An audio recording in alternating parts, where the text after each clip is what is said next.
अगर पुलिस ने उसकी गाड़ी 6 महीने के लिए जब्त कर ली तो वो बर्बाद हो जाएगा। मैं देख सकती हूँ, मुझे मालूम है बिल्कुल भी खुश नहीं है वो। आज नहीं तो कल तलाक जरूर देंगे। किसी का घर बर्बाद मत करो, ये अच्छा नहीं है। तुम्हारे बाबा का इंतकाल कैसे हुआ था? मगर उसे बाबा की कब्र के बारे में पूछने की क्या जरूरत? उसने सबा को कुछ बता दिया तो सबा कभी दोबारा मेरी शक्ल नहीं देखेगी। क्या आपने उससे उसके बाप के बारे में कुछ छुपाया है? तुम्हें मेरे लिए काम करना होगा और उसके लिए मैं तुम्हें पैसे दूंगी।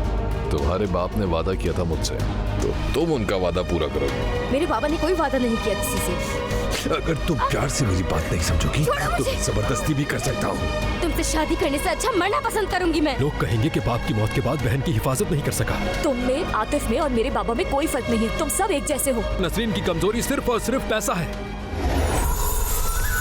देखिए ड्रामा सीरियल इश्क एक गुनाह कल रात 7 बजे सिर्फ ऑन टीवी पर।